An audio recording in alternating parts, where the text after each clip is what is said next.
Bonjour à tous. Au nom de toute l'équipe de l'association Réussir Ensemble, je vous souhaite la bienvenue dans notre e-forum des métiers.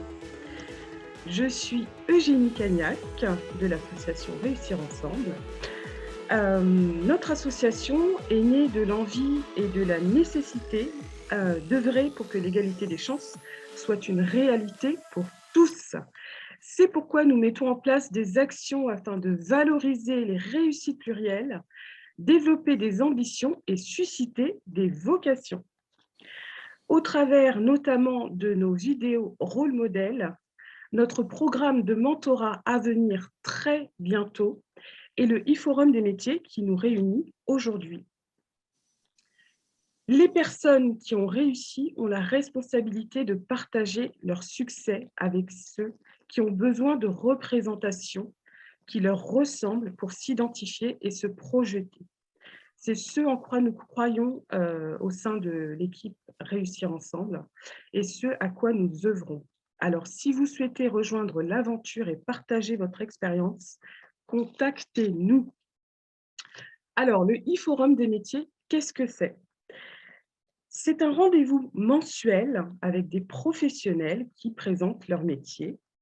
Donc, nous vous donnons rendez-vous chaque mois pour découvrir de nouveaux métiers, le monde professionnel et des parcours multiples pour accompagner votre réflexion sur votre projet scolaire et professionnel.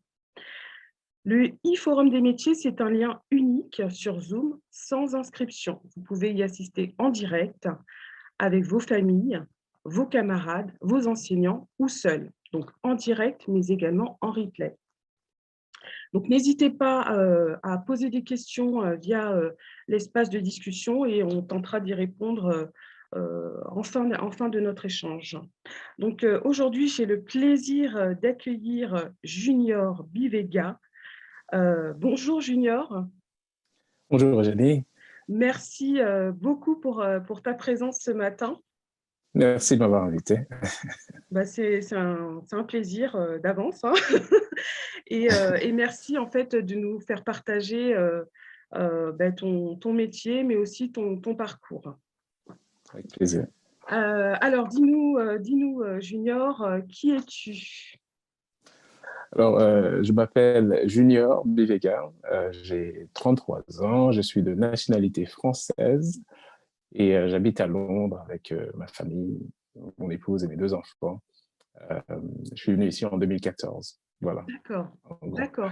Et donc, avant que tu sois à Londres, tu as vécu où ? Avant d'habiter à Londres, j'habitais en France. Voilà, j'ai passé la grande partie de ma vie en France. Je suis né au Cameroun.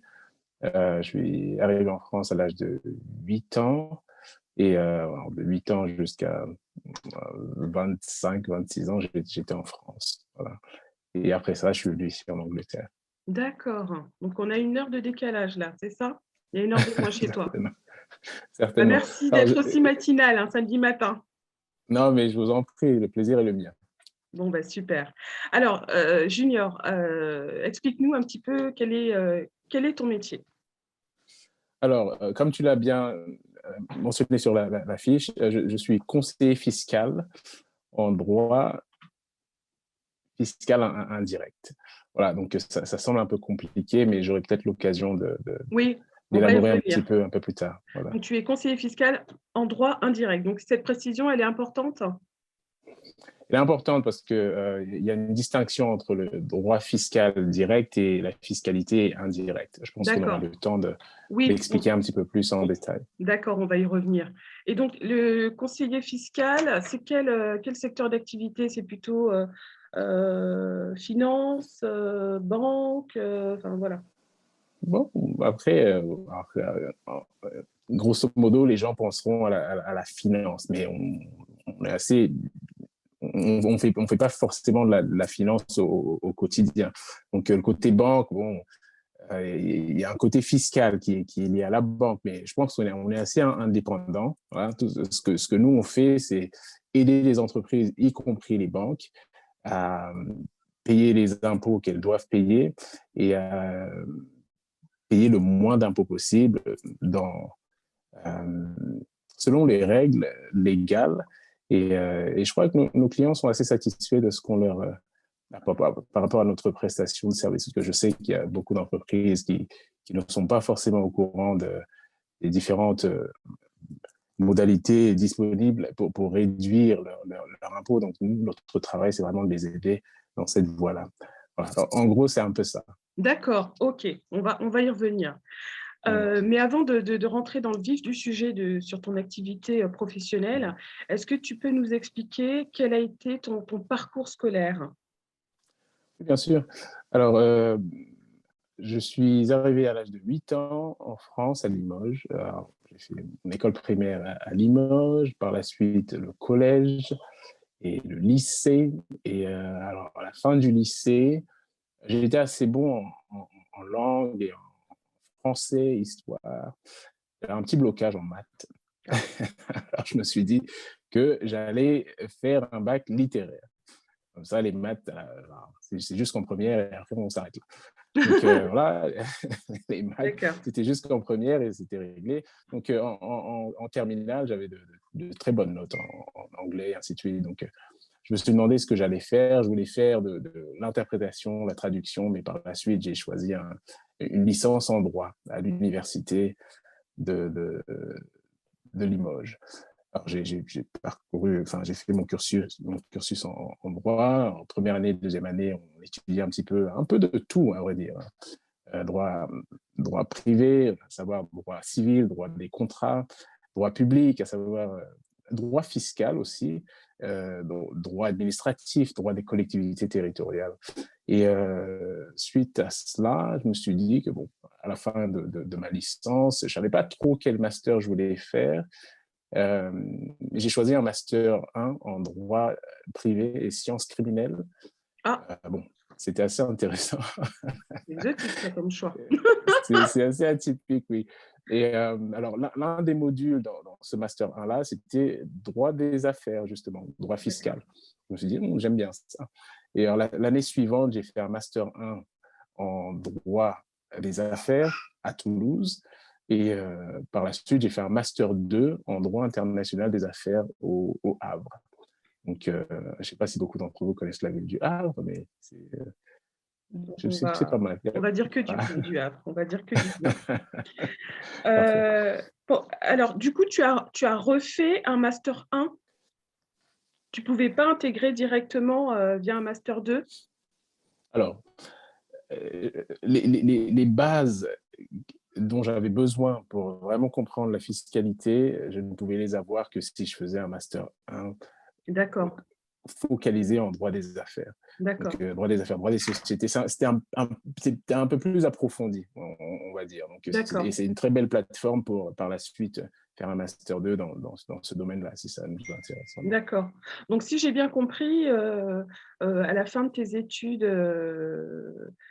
secondaires, enfin, au moment de faire ton choix vers des études supérieures, tu n'avais pas vraiment idée de ce que tu voulais faire précisément. C'est exactement ça. Et je pense que c'est le cas de beaucoup de jeunes qui arrivent à la fin du lycée sans avoir. Après, on a je sais plus comment ça s'appelle, mais il doit y avoir des conseillers scolaires au Oui, lycée, ainsi de des suite. Mais bilans bon, d'orientation. voilà. Alors, oui, Au moi, sein, au sein des écoles, tu veux dire? au sein des écoles, lycée, ainsi de Oui, suite, je ne sais pas s'il y a des conseillers d'orientation, oui. des, des, des, des, des personnes qui sont là pour aider les gens, pour les orienter dans leur futur. Mais bon, moi, je n'ai pas forcément eu accès à cela. Donc, j'étais vraiment livré à moi-même et je ne savais pas vraiment quoi faire avec un bac littéraire. Donc, alors, j'ai commencé à faire mes petites recherches, mais c'était un petit peu vers la fin parce que en terminale, tout ce que tu as en tête, c'est de passer ton bac et de l'avoir. Et je l'ai eu avec mention, donc j'étais assez satisfait. Bravo. Donc je me suis dit une chose après l'autre. Et le problème, c'est qu'une fois que tu as passé ton bac, il faut postuler assez vite C'est ça. pour les universités et ainsi de suite. Donc j'étais un peu livré à moi-même, on va dire. Mais je suis assez satisfait d'avoir choisi l'université de droit de Limoges parce que par la suite, j'ai aimé ce que je faisais. Donc, Bon, bah, c'est super. mais s'il y a un conseil à donner, c'est Oui. de s'y prendre un peu tôt. Et je pense que votre plateforme est vraiment magnifique pour ce genre de choses, pour éveiller les consciences un petit peu des étudiants, des lycéens, pour leur montrer qu'il y a plein de jobs par la suite. Et c'est très important d'avoir une ligne de conduite et de savoir un petit peu ce que ton bac peut t'ouvrir comme porte dans le domaine professionnel. Non, mais c'est super et c'est en fait, c'est vraiment l'objectif, hein, de ce e-forum des métiers, c'est essayer d'ouvrir un petit peu toutes heu, les possibilités, en tout cas, de partager ça avec, des jeunes qui n'ont pas forcément, effectivement, d'idée de ce qu'ils veulent faire. C'est Mhm. totalement, l'objectif de ce e-forum des métiers. De Une très belle initiative que je salue. Merci beaucoup Junior, merci à toi d'y prendre part, en tout cas. Donc tu as été vers le droit, et pourquoi le droit? Parce que tu m'as dit que tu étais plutôt bon en langue, en histoire aussi, Mhm. en lettres, hein, j'imagine. Pourquoi le droit? Mhm. Alors, il y a une grande partie histoire dans le droit. Euh, enfin, je parle de nous en qualité de Français, nous sommes dans un état de droit civil, par opposition à l'Angleterre, par exemple, qui est dans un état de droit commun, common law, comme ils disent. Et le côté historique est assez important pour comprendre un petit peu l'évolution des institutions, l'évolution du droit, et ainsi de suite. Alors, je me suis dit, bon, ça pourrait éventuellement m'aider. Voilà. Et alors, le côté droit, je ne savais pas trop quoi consistait un métier juridique, mais ma tante, étant avocate, bah, j'ai fait un petit stage dans son office et ainsi de suite. Elle m'a un petit peu expliqué, elle m'a emmené au tribunal de grande instance de Limoges avec elle. Donc, c'était assez intéressant pour moi. J'ai pu comprendre par la suite ce qu'elle faisait, en quoi ça consistait. Mais elle est avocate, hein, donc le droit ne se limite pas à être avocat. Tout à fait. Et il y a une grande palette. Mais ça m'a vraiment aidé de comprendre un petit peu ce qu'un avocat fait. Et il y a beaucoup, beaucoup de travail derrière tout ça. Donc, je me suis dit, bon, c'est assez intéressant. Voyons où est-ce que ça va m'emmener. Mais de toute façon, j'avais pas forcément grand choix, pour ainsi dire. Donc, je me suis dit, je vais essayer le droit et on verra par la D'accord. suite. Et donc Voilà. c'était à quelle époque ce stage? Ouh, c'était Enfin, en en quelle classe tu terminale. étais? D'accord. Et durant mes années de licence, j'ai fait d'autres stages avec elle. Donc, voilà, elle D'accord. m'a emmené en chambre correctionnelle au tribunal de grande instance pour comprendre un petit peu comment. Parce que c'est des audiences publiques, donc tout le monde, ouvertes au public. Donc, tout le monde a accès, tout le monde peut venir et voir un petit peu comment ça se passe, voir les juges et ainsi de suite, voir les avocats défendre leurs clients. C'est assez impressionnant, mais très intéressant, je dirais. C'est une très bonne expérience. D'accord. Merci pour cette précision. C'est effectivement intéressant de participer, aux audiences, hein, publiques pour découvrir un petit peu Mhm. ce que c'est. Non, non, mais c'est C'est ça. formidable. Bravo pour ce parcours scolaire. Donc, maintenant, on va se focaliser un petit peu sur ton métier, et ce que tu fais, au quotidien. Mais avant d'y venir, est-ce que tu peux nous définir un petit peu ce qu'est, la fiscalité? Pour que les jeunes qui nous écoutent comprennent bien ce dont on parle, avec des mots simples, s'il te plaît. Alors, ce ne sera pas une liste exhaustive ou une définition. Voilà. C'est juste ma petite définition pour essayer d'aider les, les, les, les étudiants à comprendre un petit peu ce qu'est la fiscalité. Alors, en gros, la fiscalité, ce sont des moyens mis en place par un État pour percevoir des impôts. En gros, c'est ça. Alors, les impôts, il y a quelqu'un qui paye les impôts et il y a quelqu'un qui reçoit ces impôts. Et en l'occurrence, la personne qui paye les impôts, c'est toi, moi, Eugénie. Oui, Et la personne qui reçoit ces impôts, c'est l'État. Alors, l'État ne reçoit pas ses impôts ou ne perçoit pas ses impôts juste pour s'enrichir. L'État a des fonctions régaliennes. Alors, c'est un mot assez compliqué, mais c'est un mot assez simple. Les fonctions régaliennes, c'est des fonctions qui doivent être exercées seulement par l'État. C'est la responsabilité de l'État de s'occuper du bien-être, de ses concitoyens et ainsi de suite. Donc, par exemple, c'est la responsabilité de l'État de s'occuper des écoles, c'est la responsabilité de l'État de s'occuper des collectivités territoriales, la responsabilité de l'État de s'occuper des hôpitaux, des routes. Et voilà, l'État a besoin de fonds pour pouvoir financer ces projets-là. C'est le but de la Super. fiscalité. Merci pour cette définition, c'est très, très clair. Je t'en prie, Jenny, merci. Alors, pour revenir sur ton métier, donc tu nous disais que tu étais conseiller fiscal en droit, non, en fiscalité indirecte, C'est ça. c'est ça. Alors, du coup, maintenant qu'on a une idée précise de ce qu'est la fiscalité, qu'est-ce que la fiscalité indirecte? Alors, la fiscalité indirecte, par opposition à la fiscalité directe, signifie, en fiscalité indirecte, ça signifie simplement que la personne qui collecte les impôts, à savoir l'État, ne le fait pas directement. Vous voyez? D'accord, Par opposition à la fiscalité directe, où l'État perçoit l'impôt directement. d'accord. Tu Taxe peux nous donner des foncière, exemples par exemple. précis? Oui, nos étudiants, je ne sais pas s'ils payent la taxe foncière, mais certainement leurs parents payent la taxe foncière. L'imposition sur le revenu, ça c'est l'imposition directe. Vous voyez. Alors, par opposition, on a la fiscalité indirecte, à savoir la personne qui collecte l'impôt, à savoir l'État ne le fait pas directement, mais le fait par le biais d'un intermédiaire, qui est une entreprise, par exemple. Et la personne qui paye l'impôt, à savoir toi, moi, nous, étudiants, vous payez cet impôt-là, cette fiscalité indirecte. Par exemple, la TVA, tout le monde paye de la TVA.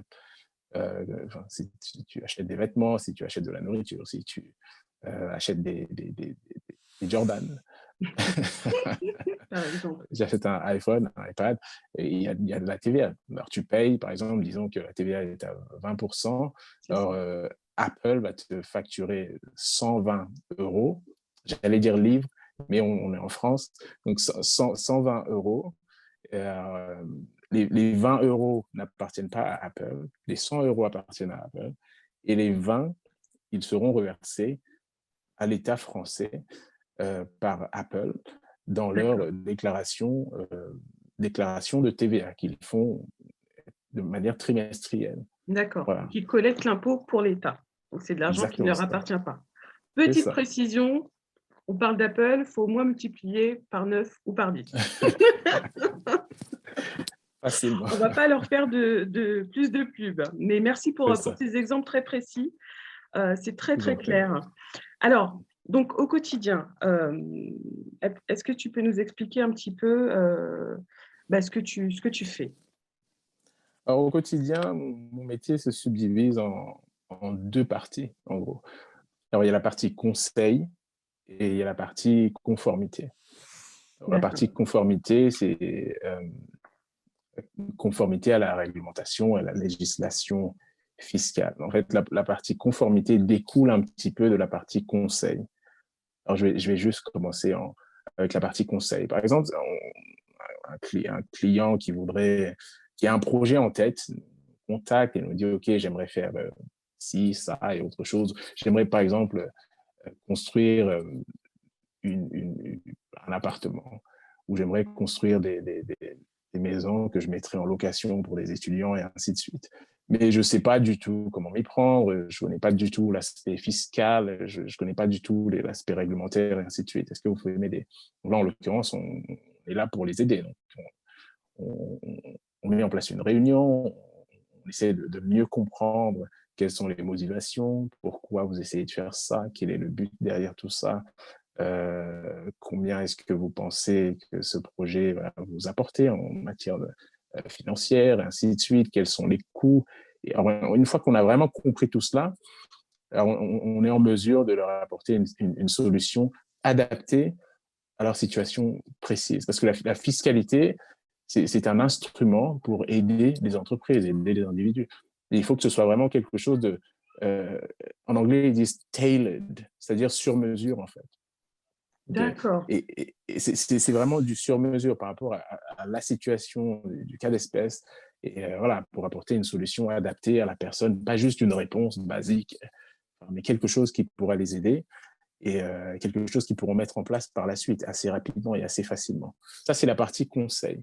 Alors, une fois que nous avons conseillé, on les aide aussi dans la partie conformité, parce que comme je l'ai dit un peu plus tôt, il y aura des dépenses qui, voilà, ils vont acheter du matériel, ils vont avoir, je ne sais pas, il y aura peut-être un architecte qui sera impliqué, il y aura peut-être surveille, je ne sais pas comment on dit en français, mais Une étude, voilà.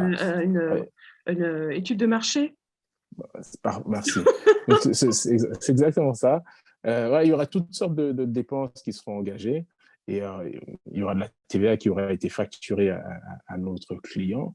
Et par la suite, on va essayer de comprendre qu'est-ce que vous allez faire de cet appartement ou qu'est-ce que vous allez faire de cette maison. Si vous effectuez des opérations taxables, alors vous aurez le droit de récupérer toute la TVA qui vous a été facturée en amont. D'accord. Donc toutes ces transactions-là, on les rentre dans une déclaration TVA qui D'accord. est effectuée de manière trimestrielle. D'accord. Et voilà, c'est sur le site Impôt.gouv et ça se fait assez facilement. Et puis, alors les clients ne savent pas trop comment ça fonctionne, tout ça. Alors, ce qu'ils doivent faire, c'est nous donner les informations dont nous avons besoin, ainsi que toutes les factures, pour pouvoir justifier. Voilà. S'ils ont récupéré plus de TVA pendant un trimestre qu'ils n'en ont payé, bon, ça veut dire que le service des impôts devrait leur reverser la différence. S'ils ont facturé plus de TVA qu'ils n'en ont récupéré, ils devront payer la différence au service des impôts. Et D'accord. en l'occurrence, le service des impôts n'est pas très prompt à reverser de l'argent aux contribuables. Donc, ça veut dire qu'il faudra vraiment qu'on soit clair sur ce qui s'est fait, qu'on ait toutes les factures au cas où le service des impôts demande à faire une vérification. Donc, il faut D'accord. toujours être prêt. Et on est là vraiment pour les aider. Une fois qu'on a fait la partie conformité, on a effectué la déclaration fiscale, on est là pour les assister par la suite si les impôts posent des questions et ainsi de suite. Donc, jusqu'à la fin du projet. C'est un D'accord. peu ça, en gros. J'espère que c'est assez clair. D'accord. Oui, oui, c'est très clair. Et du coup, quel est le type de clients avec lesquels tu travailles? Ce sont des sociétés, des particuliers? Alors, moi, dans mon département à moi, je travaille plus avec des entreprises. C'est plus du B2B. Donc, j'ai des collègues qui font qui s'occupent de la partie impôt sur le revenu. Donc, ils ne s'occupent que des individus très riches. Voilà, donc c'est des gens très.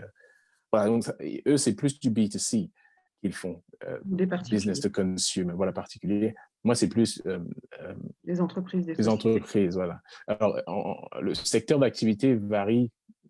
Alors, enfin, je ne sais pas quelle entreprise tu as en tête, mais potentiellement, je suis sûr qu'on s'occupe d'entreprises dans ce domaine d'activité-là. Donc, D'accord. du retail, Donc, tu fais la distribution, les services, tu fais quoi? Est-ce que tu fais aussi immobilier? Est-ce que tu fais, je ne sais pas moi, le alors, bâtiment? Est-ce que tu fais le luxe? je vais juste poser une petite plateforme juste pour que nos étudiants sachent que il y a pas du tout de limite en termes de secteur d'activité dans lequel nous sommes impliqués. Alors, D'accord, je m'occupe de banque, donc là, c'est le domaine voilà, euh, financial services, services financiers. Alors, on a des entreprises qui s'occupent, qui sont dans le domaine de l'assurance, des assurances. Il y a des entreprises qui sont dans le domaine pharmaceutique. d'accord, Il y a des entreprises qui sont dans le luxe. Il y a des d'accord. charities, euh, des, euh, Les des organisations, associations? non, des Non, associations, des voilà, ONG. des ONG, voilà. Donc, en fait, ce que tu dis, c'est que tu peux intervenir dans tous les secteurs d'activité. Il n'y a vraiment aucune restriction. D'accord. Si tu décides d'être un fiscaliste généraliste, Ouais. c'est-à-dire tu dois avoir une idée de ce qui se passe dans tous les domaines d'activité, mais tu peux aussi choisir de te spécialiser dans un domaine. D'accord. D'accord, très bien. OK, on a une idée précise. Donc tu m'as dit que tu étais dans un département, heu, spécifique, hein, qui gère les entreprises, c'est ça? C'est ça. D'accord. Est-ce que alors tu m'as parlé tout à l'heure de factures, peut-être de contrôles fiscaux. Est-ce que, en quoi ton enfin, j'ai bien compris que tu étais vraiment sur la fiscalité, mais est-ce que c'est un peu enfin, ça me rappelle un petit peu, peut-être, de la comptabilité. Un C'est lié? côté, Mais on est d'accord que c'est, toi, c'est- tu ne fais pas du tout toi, tu fais du conseil et de la conformité, mais enfin, il peut-être que vous avez un autre service qui enregistre les factures, enfin, voilà. Est-ce qu'il y a un service comptabilité? alors, en qualité de conseiller fiscal, je Oui? dois comprendre comment fonctionne la comptabilité des entreprises. Après, D'accord, je ne suis pas comptable, mais je d'accord, dois avoir une idée de comment ça fonctionne. Alors, d'accord, les entreprises, en général, ont leur service comptable dans leur propre entreprise. Et ces services comptables-là, euh, c'est leur responsabilité de s'assurer que les factures sont correctes, que le taux de TVA appliqué sur la facture est correct et le taux de TVA perçu par l'entreprise est correct. Et alors, nous, ce qu'on fait, c'est par la suite, parce qu'on n'est pas là pour run the business, enfin, diriger l'entreprise à leur place. Vous voyez. On est là pour les soutenir, pour les aider, pour les assister. Alors, une fois qu'ils ont entré toutes leurs opérations en interne, nous, ce qu'on fait, c'est un petit peu c'est de la vérification avant que le service des impôts n'effectue cette vérification-là. Donc, d'accord, on se met un petit peu à la place du service des impôts parce qu'on sait exactement le genre de questions qu'ils vont poser. Donc, on prépare un petit peu le client.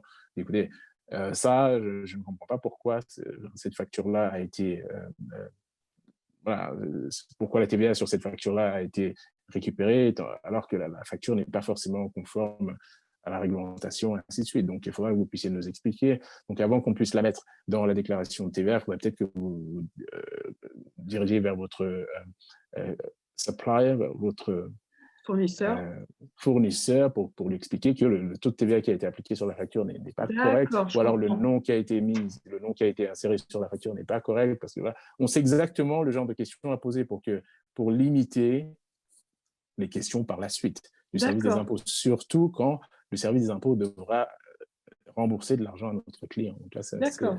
OK, important. d'accord. Donc tu travailles quand même, pas mal avec des chiffres? Oui, alors c'est Pour assez quelqu'un qui paradoxal. n'aimait pas les maths, c'est un petit peu ce serait pas un peu contradictoire? C'est l'ironie du sort.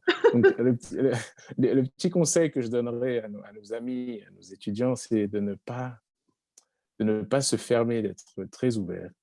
Et en général, quand on est au lycée, on a tendance à voilà, utiliser ses forces. Voilà, si je suis fort en langue, ça veut dire que voilà, je n'aurai jamais rien à voir à faire avec les maths, ainsi de suite.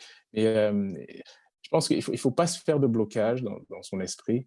Et je suis la preuve vivante que quelqu'un qui n'était pas forcément bon en maths, qui n'aimait pas forcément les maths, finit par travailler dans un domaine qui implique beaucoup de chiffres et ainsi de suite. Et c'est pas du tout contradictoire. Donc, le message que je transmettrais, c'est de ne pas se faire de blocage parce que, voilà, même si tu n'es pas très, très, très fort en maths, le plus important, c'est de comprendre les concepts et après, voilà, utilise ta calculatrice. Et puis, voilà, voilà Parfait. c'est un peu ça.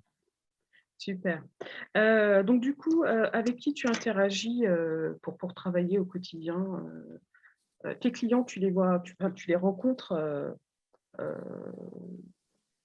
plusieurs Alors, fois, une fois? Est-ce que tu travailles en équipe, seul? Comment est-ce que tu travailles?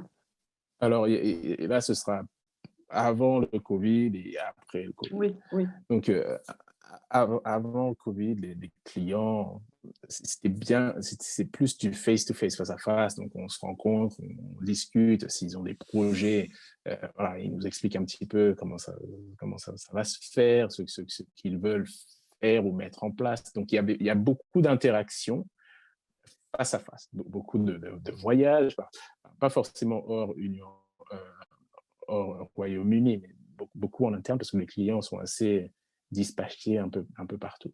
Donc ça, c'est le côté interaction avec les clients. C'est assez spontané, parce que c'est pas nous qui dictons ce genre d'interaction-là, c'est vraiment, on est là pour les aider. Donc, peu importe le besoin, nous sommes censés être à l'écoute et être flexible et disponible pour les aider, justement. Ça, c'est le côté interaction client. Alors, interaction en interne, nous sommes une équipe. J'ai des collègues qui sont plus seniors que moi et j'ai des collègues qui sont plus juniors que moi. Donc, on travaille vraiment en équipe. Alors, je ne sais pas tout, mes collègues ne savent pas tout, mais j'ai un domaine dans lequel je suis très fort, très bon. Et en fait, c'est ce qui fait l'équipe. En fait, il y a des gens qui sont très, très forts dans certains domaines. Et je sais que si je ne m'y connais pas trop dans ce domaine-là et que j'ai un client qui me pose cette question-là, je sais que j'ai un collègue qui s'y connaît, qui va me briefer. Et puis voilà, c'est comme ça qu'on apprend. Et on travaille vraiment en équipe, pas en solo. Il y a des moments où, voilà, pour rédiger un rapport ou pour faire des recherches, tu as besoin d'être dans ta petite zone et tout ça pour voilà, mettre toutes ces choses en place. Et tu dois te préparer pour une réunion, par exemple. Voilà, tu as besoin de ce côté un petit peu calme, tu te retires un petit peu, mais on a toujours ce côté équipe et on le souligne vraiment, on n'est jamais tout seul. D'accord, parfait. Donc tu as quand même du coup accès, j'imagine, à des données, chiffrées, donc confidentielles. Mhm. Heu, voilà, quel est, j'allais dire ton engagement, ton devoir? Enfin, est-ce que voilà, il y a des clauses de confidentialité? Comment ça se passe un petit peu cette gestion de Alors, dans la lettre d'engagement, il y a toujours une clause de confidentialité parce que c'est des domaines assez. Ce ne sont pas des informations qui sont disponibles au public. Donc, nous avons cette confiance du client que nous ne devons jamais trahir. Donc, les chiffres, il y a des noms, il y a certains titres, parce que certaines personnes avec lesquelles nous traitons sont assez aisées, je dirais, et voilà, elles ne veulent pas forcément ne veulent pas forcément que le public sache ce qu'elles sont en train d'entreprendre. Donc, c'est assez. La confidentialité est vraiment le maître mot dans ce domaine d'activité. La discrétion aussi. Et, d'accord, voilà. OK. Alors j'ai vu qu'il y avait des questions sur le chat, on va les balayer. Okay. Vous inquiétez pas, on va y répondre. Du coup, pour exercer ton métier au mieux, à quelles compétences et qualités fais-tu appel pour être au top? Alors, je vais partager ça en deux. Il y a le côté technique et le côté relationnel. Alors, il y a des gens qui sont très, très techniques au dépend du côté relationnel. Il y a des gens qui sont très relationnels au dépend du côté technique. Donc, il faut un équilibre entre les deux. Euh, ce que je dirais, c'est que voilà, je n'encouragerai pas quelqu'un à être ce collègue-là qui parle beaucoup, mais qui n'est pas très bon techniquement. Voilà. Donc, voilà, il faut vraiment un peu des deux et savoir de quoi on parle, parce que moi, je pense que si tu sais de quoi tu parles, le côté relationnel et le côté expliquer les choses, le côté être patient, viendra par la suite. Après, voilà, c'est juste mon opinion et tout le monde a une opinion différente. Mais enfin, moi, le côté relationnel, je le trouve assez facile. Établir des liens avec les clients, l'empathie, comprendre ce qu'ils veulent et être constamment là pour eux. C'est juste des valeurs qu'il faut acquérir. Voilà, c'est assez important. Si on est dans ce domaine-là de service professionnel, nous sommes là pour aider les clients à atteindre leur but. Donc, Oui, oui. voilà, c'est ce genre de compétences qu'il faut avoir. Mais c'est hyper intéressant, je trouve, ce que tu dis, parce que souvent, peut-être dans les imaginaires collectifs, on imagine, un petit peu les métiers, fiscalité, finance, un petit peu des gens enfermés dans leur bureau, dans les chiffres et cetera. Mm -hmm. Alors que là, ce que tu nous dis, c'est, bon, il y a la partie, comme tu nous l'as dit, technique, mais la partie, relationnelle forcément qui est indissociable en fait, hein, pour C'est ça. accompagner les Alors, clients. Donc c'est après, je très comprends très intéressant bien. parce que ça vient quand même déconstruire des idées reçues. Mmh. Non, Après, mais c'est les vrai, idées c'est reçues, il y a des gens qui sont comme ça. Mais alors, tout ce que j'essaie d'expliquer, c'est que dans nos domaines, enfin, il y a le côté back office, des gens qui n'ont jamais affaire avec les clients, des gens qui sont très focalisés sur la recherche, oui, sur oui, travailler avec les chiffres et tout ça. Et il y a le oui, côté client facing, les gens qui font face aux clients. oui, Donc, moi, je fais partie de ces gens-là qui font face aux clients. Donc, d'accord. tu dois développer d'autres compétences que quelqu'un qui, en back-office, n'a pas forcément besoin Oui, développer. Je pense d'accord. que dans l'imaginaire commun, les gens pensent plus à ces Oui, gens qui sont en c'est back ça. office. Alors Donc, qu'il y a plusieurs aspects, en fait, du métier. C'est pour ça que c'est exactement. important de découvrir tous ces métiers parce que, voilà, on sort de nos carcans, de nos idées, en fait. Donc, vraiment, merci pour cet éclairage très Je t'en prie, intéressant. Eugénie. Et puis, ça peut permettre aussi à des jeunes qui se disent, ouais, mais bon, rester derrière un ordinateur, des chiffres, etc., peuvent se dire, ah ben, conseiller fiscal, c'est pas mal. Si j'ai des Mhm. interactions avec les clients, voilà, je Beaucoup. pourrais un petit peu utiliser mon aisance relationnelle, etc. Donc, je trouve que Merci pour cette découverte. Je t'en prie. Euh, alors, quelle est la partie de ton travail que tu préfères et pourquoi? Alors, ah, moi, c'est la partie interaction client Ouais. et training, parce qu'on donne beaucoup de Formation? formation, Oui. voilà, beaucoup de formation en interne et aux clients aussi. Donc, moi, ce qui me plaît, c'est de voir quelqu'un qui rentre dans une pièce, qui n'a aucune connaissance de ce dont je vais parler, qui, à la fin de la session, dit, ah, j'ai bien compris ce dont tu parlais et je trouve ça très utile parce que je pourrais faire ci, ça et autre chose. Donc ça c'est vraiment la partie éducationnelle qui m'intéresse le plus. Voilà, la partie relationnelle, éducationnelle, formation, c'est vraiment ce que j'aime bien. Donc ça, tu ne peux pas le faire sans la partie technique. Donc, Bien il sûr. faut que tu comprennes ce que tu es en train de faire, que tu lises beaucoup, que tu te documentes, que tu poses des questions et que tu comprennes ce que ce dont tu parles pour pouvoir l'expliquer de manière assez claire, basique et simple. Un de mes partenaires m'avait dit une fois, Junior, si tu arrives à expliquer ce que tu fais de manière simple, de manière à ce que même ta grand-mère le comprenne, ça veut dire que tu es très fort dans ce que tu fais. Alors ça, je l'ai toujours gardé à l'esprit parce que quand j'approche quelque chose, je ne me dis pas que les gens doivent savoir ce dont je parle. Je me dis toujours, bon, aucune idée de ce dont je parle, donc c'est ma responsabilité de m'assurer qu'à la fin de la conversation, qu'ils sachent un petit peu ce que je dis et savoir un petit peu comment ça peut les aider, comment utiliser cette information qu'ils ont reçue. Voilà. Mais en tout cas, tu y parviens parce que là, non, mais c'est vrai, c'est très clair. Cette manière d'expliquer, de démystifier un petit peu tout ça, c'est surtout que la fiscalité, c'est pas forcément évident, donc tu y arrives. Franchement, bravo. Merci. Est-ce que tu as un code vestimentaire pour aller travailler, hein, parce que bon, bah, on imagine la cravate, la chemise, le costard. Alors, je travaille à la City de Londres, donc c'est C'est le très quartier d'affaires. c'est ça, très corporate, tout ça. Donc voilà, les clients s'attendent à un certain code vestimentaire quand même, c'est normal. Alors, alors, moi en général, je m'habille en fonction de, mon, de ma journée, par exemple, de mon calendar. Si j'ai des réunions, voilà, je sais à quoi m'attendre, les clients savent à quoi s'attendre et on s'habille de manière corporate. Alors, si j'ai pas de réunion, voilà, je peux aller au bureau un peu plus relax, un peu plus détendu. Euh, alors, des t-shirts ou des trucs comme ça, moi, personnellement, c'est pas forcément ce dans quoi je suis le plus à l'aise pour aller au travail. Mais après, il y a des gens qui, voilà, c'est pas forcément interdit ou quoi que ce soit. Chacun s'habille en fonction de son planning pour la journée, en gros. Et la D'accord. plupart du temps, parce qu'on a des réunions, il y aura pas beaucoup de gens qui viendront en claquettes ou des choses comme ça, quoi. Donc, c'est pas du tout, c'est pas, j'ai pas encore vu ça, quoi. Ok, d'accord, on a bien compris. Mhm. Alors, j'ai pas mal de questions. C'est vrai que ton parcours, voilà, il suscite pas mal d'interrogations, donc c'est bien, c'est dynamique. Donc, je vais en poser quelques-unes hein, qui nous sont posées sur le chat hein, pour que les gens ne D'accord. soient pas frustrés. Pourquoi as-tu décidé d'aller travailler à Londres?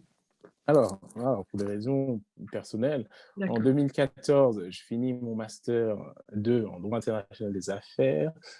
Ma fiancée habite à Londres, donc je me dis, bon, ben, D'accord. Donc, j'irai c'est à vraiment Londres. personnel. Ça n'a rien à voir Voilà. avec des opportunités qu'il n'y avait pas en France? Ah non, non, non, pas du D'accord. tout. D'accord, ok. Comment est-ce que vous trouvez des clients au sein de ta société? Alors, je vais commencer enfin, le côté un peu plus évident vers le côté le moins évident. Côté évident, c'est dans le sens où c'est parce que nous avons fait du bon travail pour certains clients qui sont dans le même domaine d'activité que la personne qui a besoin d'aide, parce que ces personnes-là parlent entre elles.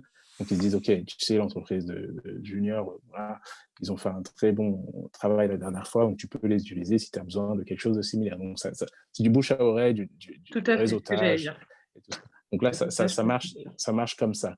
Parce que bon, tu as un bon nom dans ce domaine d'activité-là, où vous êtes connus comme étant les experts dans ce domaine d'activité-là. Donc voilà, toutes les personnes qui sont impliquées par ce genre je sais pas, d'activité viendront vous demander conseil. Ça, c'est le côté un peu plus facile.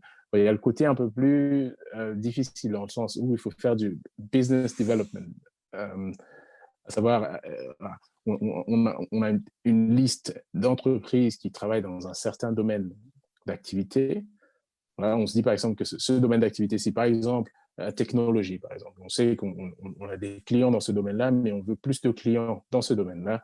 Donc, ce qu'on va faire, c'est qu'on a une liste de clients. Là, je vous donne des informations assez, voilà, mais je ne mentionnerai pas de nom. On a une liste de clients qu'on veut cibler. Parce qu'en fait, des fois, c'est un email ou un appel, Et c'est toi qui fais juste pour ça? leur. Alors moi, je peux faire ça, ou le partenaire peut faire ça, ou je peux draft quelque chose et l'envoyer au partenaire ou au directeur pour qu'il puisse, qu'il voit un petit peu si. Alors moi, je pourrais être assez direct, tandis que le partenaire qui est un peu plus expérimenté, qui a un côté un peu plus commercial et tout ça, à modifier un petit peu tout ça. Et voilà, juste pour qu'on puisse avoir une réunion avec cette personne-là et qu'on puisse voilà, leur expliquer un petit peu comment on peut les aider, comment on a aidé des personnes, enfin des entreprises dans un domaine similaire qui avaient des. Parce qu'en général, on sait quelles sont les difficultés rencontrées par les entreprises qui sont dans un certain domaine d'activité. Les difficultés en matière fiscale, hein, c'est pas non plus la chose la plus compliquée. Si on a conseillé une entreprise dans ce domaine-là, on sait que il y a de fortes chances que vous qui êtes dans ce domaine-là soyez impacté par des problèmes similaires. Donc voilà, donc on axe la discussion sous cet angle-là et on sait que d'une manière ou d'une autre, vous aurez besoin de D'accord, nos services. très Voilà, donc bien. c'est un peu comme ça. D'accord, OK. Concernant ta maîtrise de l'anglais, ton apprentissage et ta maîtrise, déjà comment faire, comment s'y prendre pour bien parler anglais, afin de pouvoir justement travailler, à l'étranger, comme tu le fais? D'accord. Alors je pense que de nos jours, YouTube est un instrument fondamental. Tout le monde peut apprendre une nouvelle langue s'il le souhaite. Il y a vraiment des tutorials et des choses en ligne qui t'aident avec la prononciation, qui t'aident sans qu'on ait besoin de payer quoi que ce soit. Alors, si on a envie de payer, il n'y a pas de souci, mais je pense qu'il n'y a vraiment aucune excuse à ne pas parler anglais. Après, l'un des premiers jobs que j'ai fait ici, alors je parle anglais bien sûr, et vu que je parle français, alors toutes les demandes de nos clients anglophones qui n'y connaissaient rien du tout au côté francophone passaient par moi. Donc ça te donne vraiment cette perspective où tu te distingues en fait. Alors, en France, bien sûr, je sais qu'il y a des gens qui parlent anglais, mais il y a beaucoup de gens qui ne parlent pas forcément anglais, qui ne sont pas forcément à l'aise en anglais. Alors si nos étudiants se mettent à l'esprit que si je parle anglais ou espagnol ou une autre langue étrangère, je me distingue un peu, je me donne des chances supplémentaires Tout à fait, d'être le go-to, la personne vers qui aller en cas de problème. Donc, je pense que c'est bien de se distinguer comme ça. tout à fait. Moi, dès mon adolescence, j'aimais bien l'anglais, j'aimais bien le son. J'y comprenais rien du tout, hein. Mais j'aimais bien le son et tout ça. Alors, par la suite, cette curiosité m'a poussé à voilà, apprendre dans mon temps personnel pour voilà, ah, ça se dit comme ça, ah, ça se dit comme ça. Et voilà, extra-scolaire. C'est des efforts extra-scolaires parce que ça me plaisait. Et alors, je ne vous l'ai peut-être pas dit tout à l'heure, mais en première et en terminale, je faisais l'anglais normal et l'anglais soutenu. Et en terminale, j'ai eu 20 sur 20 au bac en anglais. Donc, Waouh! c'est juste pour Félicitations. dire que, merci, mais juste pour dire que c'est possible. Enfin, il y a vraiment, et j'habitais en France, donc c'est pas du tout comme si, voilà, si tu veux le faire, il y a des chances que Fais-le. tu y Just do arrives et que tu it. le fasses très bien. Just do it. Enfin, voilà. Non, mais c'est non, mais je dis ça, mais c'est, ton message, il est fort et il est très puissant parce que, comme tu l'as bien précisé, extrascolaire. Il y a C'est ça. l'école, mais il y a aussi cette curiosité, il y a aussi Mhm.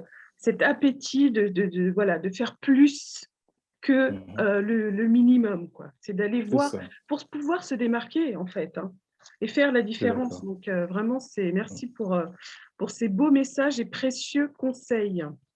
Je t'en prie. D'autres questions sur le chat. Ah oui, quelles sont les évolutions de carrière possibles? Alors, fiscalité, alors tu peux commencer en tant qu'apprenti et finir en tant que partenaire, si tu veux. Là, c'est vraiment dans le domaine service professionnel. Et les perspectives d'évolution sont infinies. Il faut vraiment se le dire. Il n'y a pas grand monde qui veut faire de la fiscalité à cause des idées reçues, à cause des préjugés, à cause de toutes ces choses-là. Encore moins la TVA. Oh, non. Donc voilà. En général, si tu te positionnes sur un marché où les gens ne sont pas très à l'aise, les gens n'aiment pas forcément, bah, tu te démarques. Et puis voilà, de manière assez simple, tu te démarques et tu deviens assez utile pour les gens. Parce qu'ils ne savent pas du tout ce dont je suis en train de parler, ils ne savent pas du tout comment ça fonctionne. Donc, c'est un domaine assez niche. Donc, voilà. Ça, c'est juste, il faut y penser, étudiant. Si tu fais ce que tout le monde fait, bon, voilà, à moins que tu sois vraiment très, très, très fort, bon, tu ne pourras pas forcément te démarquer. Tandis que si tu te positionnes sur des niches, voilà, tu te donnes plus de perspectives et de possibilités. En l'occurrence, la fiscalité a cela. Et ici, en Angleterre, le marché de la fiscalité, de la TVA est vraiment niche. Tous les jours sur LinkedIn, j'ai des messages de recruteurs et ainsi de suite. Bref, juste pour dire que voilà, faut vraiment faire les bons choix et poser les bonnes questions et les choses arriveront au temps convenable. Là, c'est juste le côté perspective d'évolution. J'espère avoir répondu à ça. Euh, Parce que ça se divise en deux, en fait. Il y a des fiscalistes qui travaillent dans une entreprise de prestation de services. Oui. Est-ce que j'ai le droit de mentionner des noms ici Oui, oui, oui, pas? tout à fait, Oui. bien sûr. Alors, je peux mentionner, par exemple, les Big Four, Deloitte, Ernst Young, EY, KPMG. Ça, Oui, c'est plus des des gros prestataires, cabinets, des oui, gros oui, tout à cabinets, fait. voilà. Oui, oui. C'est ce que je décrivais tout à l'heure, parce que moi, je suis dans une de ces... Euh, voilà. Donc, tu commences en qualité d'apprenti et tu montes. Voilà. En fonction de tes compétences, de tes acquis, et ainsi de suite, tu gravis les échelons. Il y a aussi le côté fiscaliste d'entreprise. Oui, Voilà. Donc là, tu t'occupes un petit peu du côté conformité et quelquefois conseil, mais c'est assez différent. Les questions abordées dans les entreprises comme KPMG, ainsi de suite, ne sont pas forcément les mêmes qu'un fiscaliste d'entreprise. En l'occurrence, les fiscalistes d'entreprise font appel à ces cabinets extérieurs pour les aider, par exemple, de manière conformité, s'ils ont quelque chose à faire côté conseil, voilà, ils demanderont conseil à l'extérieur. Donc là, je ne veux pas caricaturer, mais côté service professionnel, tu touches un petit peu à tout, en fait. Tandis que voilà, si tu travailles pour Apple, tu ne travailles que pour Apple. Et c'est pour que ça te plaise et que tu aimes ce que tu fais, c'est parfait. Tu vas te limiter dans ce domaine d'activité-là. Tandis que si tu travailles pour Hermès, par exemple, tu ne feras pas du tout ce que Apple fait. Voilà. oui, Donc, tout à c'est fait. pas du tout les mêmes. Donc, c'est juste pour montrer qu'il y a deux côtés, deux branches, et puis juste voir ce qui vous intéresse le plus. D'accord, OK. Est-ce qu'il y a autant de femmes et d'hommes dans ces métiers? Car, j'ai une demoiselle qui souhaite, travailler, enfin qui réfléchit à l'éventualité de travailler dans ce secteur. Voilà, quelle est la si tu connais un petit peu peut-être, mais la proportion, est-ce qu'il y a autant de femmes que d'hommes dans Et cette filière? je vais répondre à cette question et je vais élargir côté ethnicité aussi. Euh, euh, la parité homme-femme, on y travaille dur. Donc, pour que D'accord, niveau board meetings et toutes ces choses-là, que ce soit équitable et ainsi de suite, l'entreprise dans laquelle je travaille, pendant les 15 dernières années, ils ont vraiment fait un travail formidable en matière de parité, de manière à ce qu'il y ait un nombre presque égal de partenaires hommes et de partenaires femmes, parce qu'il y d'accord. a vraiment une poussée dans ce domaine-là. Et voilà. C'est très important. Alors, ce pourquoi ils sont en train de travailler maintenant, c'est le côté ethnicité. Et moi, je suis euh, l'un des pionniers dans ce domaine-là, parce que c'est un sujet qui me tient à cœur pour des raisons évidentes. Et voilà, donc je pousse vraiment, j'ai plusieurs réunions avec des partenaires, avec managing partners, juste pour leur dire un petit peu les bénéfices et les intérêts qu'ils auraient à diversifier leurs équipes. Et une fois que les équipes sont diversifiées, à inclure ces personnes-là qu'ils ont recrutées en interne pour qu'elles se sentent voilà, partie prenante entièrement de l'entreprise. Donc, c'est un peu ça. Donc, côté parité homme-femme, on y travaille dur, mais je pense qu'il y a beaucoup de travail qui a été effectué ces 10, 15 dernières années, mais le côté ethnique, il faut travailler encore plus dur pour qu'on puisse vraiment avoir des résultats positifs dans les quelques années à venir, mais il y a beaucoup de choses qui sont en train de se faire dans le domaine. Ben, c'est super que ces sujets soient pris en compte, parité homme-femme et diversité. Et c'est super que tu œuvres en ce sens.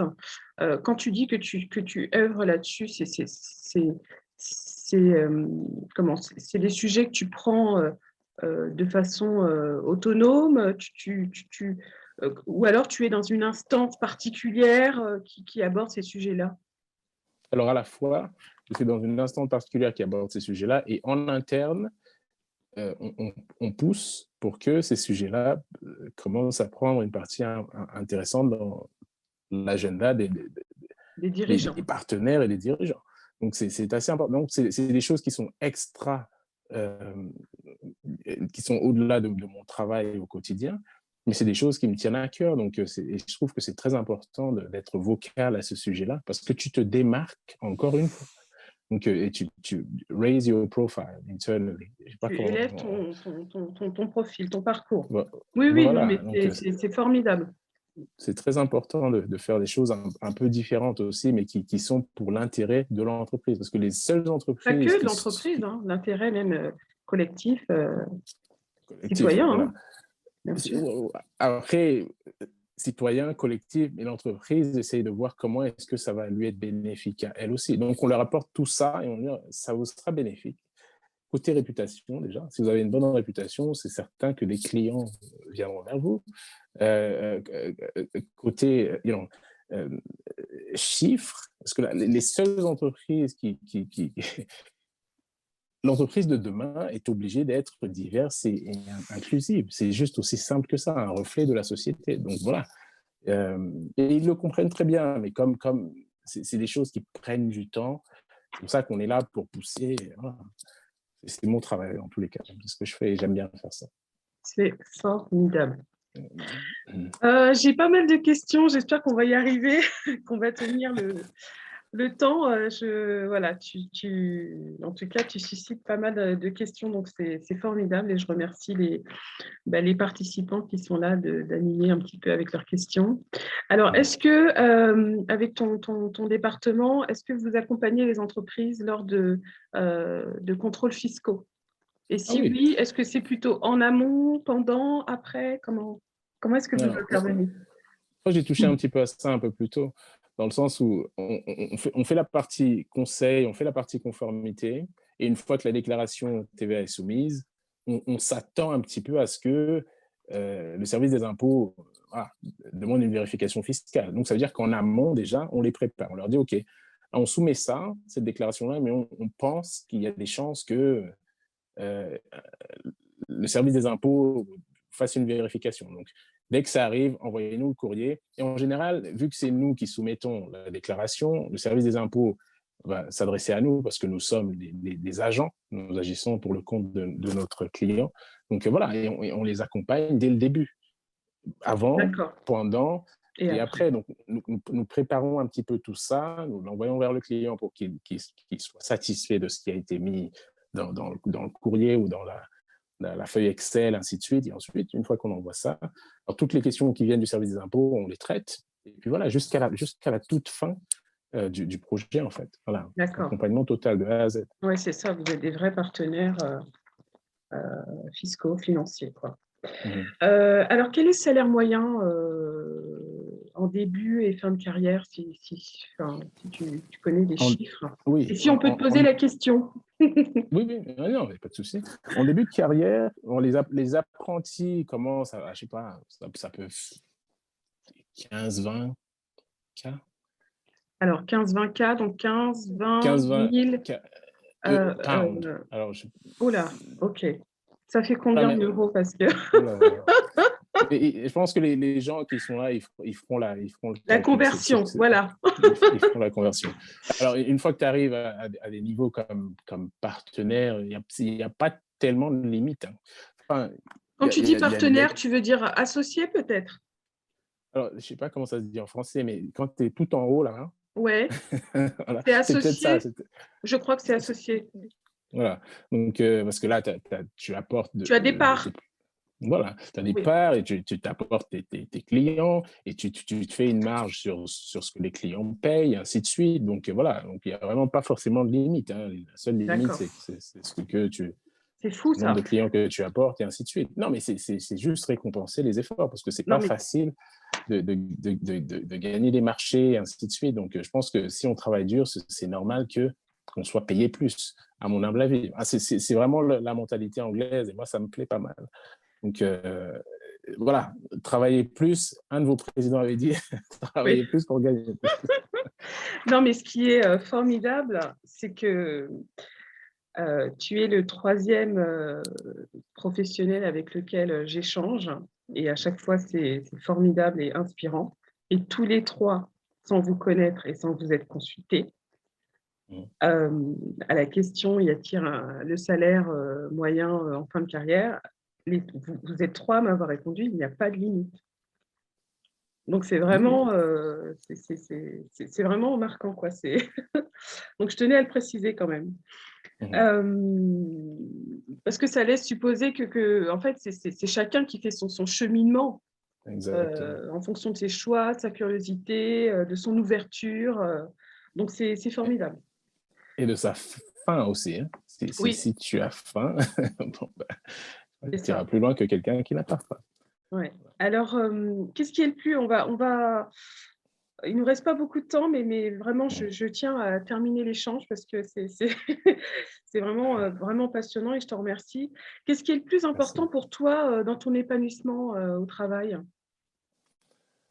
Alors moi, j'ai des valeurs qui m'ont été inculquées dès mon plus bas âge par mes parents. Euh, alors, je ne peux pas travailler dans un environnement qui n'est pas respectueux, par exemple. Respectueux entre nous et respectueux à l'égard de nos clients. Ça, enfin, c'est vraiment très, très important et c'est des valeurs qui me tiennent à cœur. Et puis, voilà. Euh, et c'est des valeurs que je retrouve au quotidien. Le respect, voilà, l'entraide, c'est des choses qui me tiennent à cœur. Alors, quelqu'un qui vient dans l'entreprise, qui n'y connaît rien du tout, c'est mon devoir à moi de m'assurer que cette personne-là, voilà, in a short space of time, voilà, commence à être à l'aise. Et voilà, parce que je sais que si cette personne est à l'aise, voilà, c'est bon. J'ai plus forcément besoin de m'inquiéter par rapport à elle, elle est autonome et ainsi de suite. Donc ça, c'est des valeurs qui me tiennent vraiment à cœur et c'est des choses que je retrouve au quotidien. Donc, je ne sais pas si j'ai répondu à la question, mais je suis conscient du Oui, temps, donc oui, oui, j'ai tout pas à fait, voulu. tout à fait. Est-ce qu'aujourd'hui, ton métier te rend heureux? Aujourd'hui, mon métier me rend heureux, oui, Pourquoi? parce que j'arrive à subvenir aux besoins de ma famille, de mon épouse, mes enfants, de la famille en général, et aussi parce que j'aime bien ce que je fais. Comme je l'ai dit un peu plus tôt, la fiscalité pour moi, c'est un outil que j'utilise au quotidien pour résoudre des problèmes, pour aider les gens, pour débloquer des portes, par exemple. Donc voilà, ça, c'est vraiment ce qui me passionne, le côté pouvoir aider les gens enfin, à faire ce qu'ils veulent faire et atteindre leur but. Donc voilà, ça me rend heureux, ça. Bah, c'est formidable parce que c'était pas forcément évident quand tu étais plus jeune et finalement, Mhm. peut-être que tu as trouvé, enfin, sûrement, à travers ce Mhm. métier, ce pourquoi tu étais fait, entre C'est guillemets. possible. Donc, J'ai l'impression enfin, que je cherche toujours, hein, mais oui, voilà. oui, c'est sûr qu'on évolue toujours, hein, mais c'est bien d'avoir trouvé, on va dire, ta voie, en tout cas, ce C'est qui ça. t'épanouit Mhm. professionnellement. Donc, on n'a pas. C'est important comme message parce que pour les jeunes qui encore une fois, qui n'ont pas d'idées précises, et je pense qu'il y en a beaucoup, et c'est tout à fait normal parce qu'ils Mhm. sont quand même amenés à faire des choix assez jeunes. Mhm. Donc, euh, toi, tu as suivi un petit peu tes affinités en termes de matière dans la scolarité. C'est un peu suivre un petit peu ce qu'on aime. Et C'est ça, finalement, peut-être au fur et à mesure, ça se profile, peut-être prendre des modules, s'ouvrir à des modules pour voir un petit peu ce qui peut nous plaire, et puis peu c'est à ça. peu dessiner son parcours C'est scolaire et parfaitement ça. professionnel. Parce qu'au début, on ne sait pas forcément, on ne connaît Bah pas oui, forcément ses points forts, on ne connaît pas forcément sa personnalité. Bon, il y a des gens qui connaissent leur personnalité, mais je pense qu'on la découvre avec le temps. Mais rester curieux, en fait. Ne pas se dire, ah, ça, j'aime pas, ça me servira à rien du tout. Pas du tout. Parce que les maths, je me disais, oh, plus jamais, mais au quotidien, enfin. Et voilà, c'est pas du tout redoutable ou quoi que ce soit. Donc, c'est juste parce que mon état d'esprit a changé par rapport à cela. Donc, voilà, on évolue avec le temps. Donc, c'est le message que je transmettrai à nos jeunes amis aussi. super. Est-ce que tu estimes avoir réussi professionnellement et pourquoi? Bon, je suis content de ce que j'ai fait jusqu'ici, de mon parcours, assez atypique, hein, je dirais, en toute humilité et modestie. Mais je ne suis pas encore satisfait. Non, non, je pense qu'il y a encore beaucoup de choses à faire et j'ai beaucoup de perspectives pour l'avenir, et ainsi de suite. Donc, je suis content, mais pas encore satisfait. Donc, ça veut dire que voilà, il faut que je continue. On en Donc en fait, reparlera. tu es sur le chemin. Comment Hum, hum, dire? hum. Oui, Je suis sur oui, la bonne voie. oui, oui, c'est ça. En fait, c'est une voie bah, sans fin, hein, finalement. C'est ça. C'est une évolution permanente. Hein, donc, j'ai encore deux petites questions. Il faut que je les pose parce Oui. que Mhm. pour toi, est-ce que la chance est un facteur de réussite, notamment Alors là, professionnellement, pour évoluer? Voilà. Voilà, en quoi la chance a-t-elle joué, si elle a joué, te concernant? alors la chance. Il y a quelqu'un qui a dit que la chance ne sourit qu'à ceux qui travaillent dur. Je pense. Hein. Après, moi, je ne transmettrai pas un message là-bas en leur disant allez, comptez sur la chance. Parce que, non, mais après, il y a toujours un élément de chance un peu partout. Je ne sais pas, il y a forcément des facteurs qu'on ne contrôle pas, ainsi de suite. Mais si tu es préparé, il y a de fortes chances que la chance te sourit à toi, plutôt qu'à la personne qui n'est pas forcément préparée. Et rester courtois, rester gentil, rester cordial, ça, c'est des choses qui déclenchent la chance, pour ainsi dire, parce que les gens vont t'apprécier. Si les gens t'apprécient, ils sont enclins à vouloir travailler avec toi, à vouloir t'impliquer dans leurs projets, et ainsi de suite, parce que tu es aimable, et tu es gentil, et respectueux, et ainsi de suite. Donc, la chance sourit aux gens qui sont bien éduqués aussi. Donc, c'est important de mettre en avant ces valeurs-là. Travailler dur et tout ça, la chance te sourira certainement. Donc oui, dans ce cas-là, la chance m'a souri parce que j'ai fait des rencontres, j'ai des gens qui m'ont apprécié, qui ont apprécié mon caractère, qui ont apprécié mes valeurs, ainsi de suite. Et voilà, ça m'a ouvert des portes, oui, certainement. La chance a joué un rôle important. Parfait. Est-ce que tu as eu un rôle modèle dans ta vie ou un mentor qui t'a peut-être inspiré, guidé, conseillé ou tendu une main? Oh, j'en ai eu beaucoup. Hein. Alors, avant le côté professionnel, j'en ai eu dans la famille, les parents, les grands frères, j'en ai les grandes sœurs, j'en ai eu plein. Voilà. Alors, dans le domaine professionnel, certainement que j'ai eu des personnes qui m'ont ouvert des portes, qui m'ont aidé, qui m'ont coaché. Je suis toujours en contact avec ces personnes-là. 7 ans après, ainsi de suite, je suis toujours en contact. Et j'ai de nouveaux mentors, de nouveaux coachs aujourd'hui qui m'aident parce que pour passer de là où je suis vers là où je veux aller, il faut des gens qui y sont et qui savent comment y aller, en fait. Et voilà, c'est des rencontres, c'est voilà, des gens qui t'apprécient, qui voient le potentiel en toi et qui veulent t'aider, en fait. Donc, voilà, il faut que tu aies une idée de ce que tu veux faire, de là où tu veux aller. Et par la suite, tu cibles un petit peu des gens qui ont fait le même parcours que toi et qui pourront t'aider voilà, c'est ça un vrai leader, quelqu'un qui connaît le chemin, qui a fait ce chemin et qui te montre le chemin, qui te montre comment y arriver. Donc voilà, en quelques mots. Super. Merci Junior. On arrive au terme de cet échange qui a été très passionnant, inspirant. Merci beaucoup pour le temps que tu nous accordes aujourd'hui et d'avoir comme ça partagé ton expérience, ton parcours et tes valeurs, tes encouragements et tes conseils. Vraiment, c'est une richesse pour nous et pour les jeunes qui auront la chance de visionner cet échange. Donc, merci beaucoup d'avoir été notre rôle modèle aujourd'hui. Je remercie au nom de l'association tous les participants présents aujourd'hui. Je vous donne rendez-vous pour ma part le mois prochain, hein, comme d'habitude. Hein. C'est tous les mois pour découvrir un nouveau métier et un autre parcours inspirant. Donc, n'oubliez pas de nous suivre sur nos réseaux sociaux pour connaître les prochaines dates, parce que le e-forum des métiers, c'est tous les mois et toute l'année. Donc, merci de partager l'information autour de vous. Le replay de ce webinaire sera bientôt disponible sur notre compte YouTube, donc n'hésitez pas à liker, commenter et pourquoi pas nous faire des suggestions. On est vraiment à votre écoute et on est là pour vous. Merci à tout le monde. Excellente journée à tous. Au revoir Junior. Au revoir tout le monde. Au revoir, Eugénie, merci. Merci à toi.